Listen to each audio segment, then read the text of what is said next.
है सूर्य देव भगवान की व्रत कथा तथा पूजा विधि तथा आरती।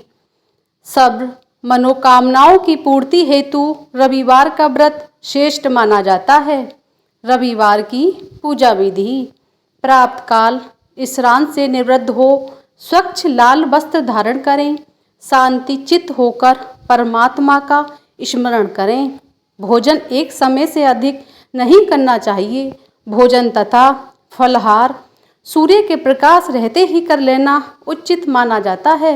यदि निराहार रहने पर सूर्य छिप जाएं तो दूसरे दिन सूर्य उदय हो जाने पर जल देने के बाद ही भोजन करें। व्रत के अंत में व्रत कथा सुननी चाहिए। व्रत के दिन नमकीन तेल युक्त भोजन कदापि ग्रहण नहीं करें। इस व्रत के करने से मान सम्मान बढ़ता है तथा शत्रुओं का क्षय होता है। आँख की पीड़ा के अतिरिक्त अन्य सभी पीड़ाएं दूर हो जाती हैं। सूर्य देव भगवान की व्रत कथा। एक बुढ़िया माई थी। उसका नियम था प्रति रविवार को सवेरे ही स्नान कर घर को गोबर से लीपकर फिर वह भोजन तैयार करती थी। बाद में भगवान का भोग लगाकर शयन भोजन करती। श्री हरि की कृपा से उसका घर अनेक प्रकार के धन धान्य से पूर्ण था। घर में किसी प्रकार का विघ्न या दुख नहीं था। सभी प्रकार से घर में आनंद रहता था। इस तरह कुछ दिन बीत जाने पर उसकी एक पड़ोसन जिसकी गाय का गोबर वह बुढ़िया माई लाया करती थी, विचार करने लगी कि यह वृद्धा सवृद्धा मेरी गाय का गोबर ले जाती है, इसलिए अपनी गाय को घर के भीतर बांधने लग गई। बुढ़िया माई को गोबर ने मिलने से रविवार के दिन अपने घर को नहीं लीप सकी, इसलिए उसने न तो भोजन बनाया न ही भगवान का भोग लगाया तथा स्वयं भी उसने भोजन नहीं किया। इसी प्रकार उसने निराहार व्रत किया। रात्रि हो गई और वह भूखी सो गई। रात्रि में भगवान ने उसे सपना दिया और भोजन ने बनाने का भोग ने लगाने का कारण पूछा। बुढ़िया माई ने गोबर ने मिलने का कारण सुनाया। भगवान ने कहा, हे माता, हम तुमको ऐसी गाय देते हैं जो सभी इच्छाओं से पूर्ण करती है, क्योंकि तुम हमेशा रविवार को गाय के गोबर से घर लीप कर भोजन बनाकर मेरा भोग लगाकर खुद भोजन करती हो। इससे मैं बहुत अति प्रसन्न हूँ। मैं निर्धन को धन और बांझ स्त्रियों को पुत्र देकर दुखों को दूर करता हूँ तथा अंत समय में मोक्ष देता हूँ। सपने में ऐसा वरदान देकर भगवान अंतर्ध्यान हो गए। प्रातः काल जब बुढ़िया माई की आंखें खुली तो वे देखती है आंगन में एक अति सुंदर गाय और बछड़ा बंधे हुए हैं। वह गाय और बछड़े को देखकर अत्यंत प्रसन्न हुई और उसको घर के बाहर बांध दिया और वहीं खाने का चारा डाल दिया।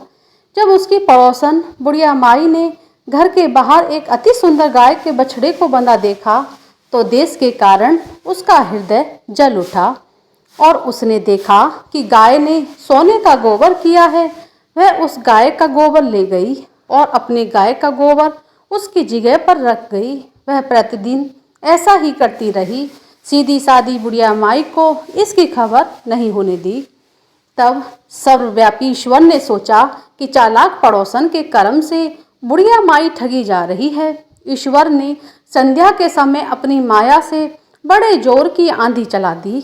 बुढ़िया माई ने आंधी के भय से अपनी गाय को घर के भीतर बांध लिया।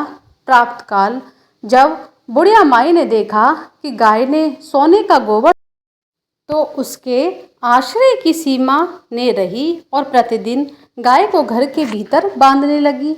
उधर पड़ोसन ने देखा कि बुढ़िया गाय को घर के भीतर बांधने लग गई है और उसका सोने का गोबर उठाने का दाम नहीं चलता, तो वह ईर्ष्या और ढाई से जल उठी और कुछ उपाय ने देख पड़ोसन ने उस देश के राजा की सभा में जाकर कहा, महाराज, मेरे पड़ोस में एक बुढ़िया माई के पास ऐसी गाय है, वह नित्य सोने का गोबर देती है। आप उस सोने से प्रजा का पालन करिए। वह वृद्धा इतने सोने का क्या करेगी। राजा ने यह बात सुन अपने दूतों को वृद्धा के घर से गऊ लाने की आज्ञा दी। वृद्धा प्रातः काल का उठकर भोग लगा भोजन ग्रहण करने जा रही थी कि राजा ने कर्मचारी गाय खोलने के लिए भेज दिए। बुढ़िया माई काफी रोई और चिल्लाई, किंतु कर्मचारियों के समक्ष कोई क्या कहता। उस दिन बुढ़िया माई गाय के वियोग में भोजन नहीं खा सकी और रात भर रो रो कर ईश्वर से गाय को पुण्य पाने के लिए प्रार्थना करती रही। उधर राजा गाय को देखकर बहुत प्रसन्न हुए, लेकिन सुबह जैसे ही वह उठे तो सारा महल गोबर से भरा दिखाई देने लगा।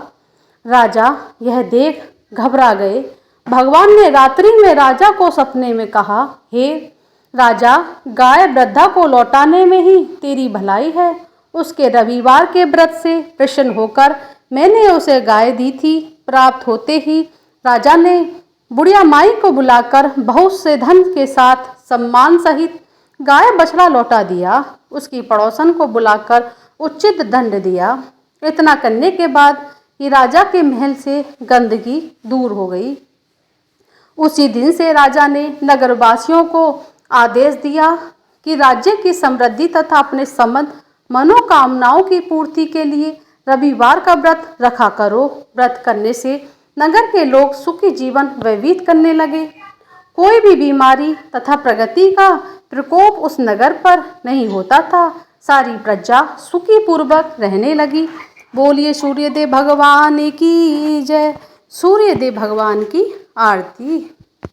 काहू लागी आरती दास करेंगे, सकल जगत की जा की ज्योति विराजे, सात समुंदर जाके चरणानी बसे। कहा भयो जल कुंभ भरे हो राम, कोटि भानु जाके नख की शोभा।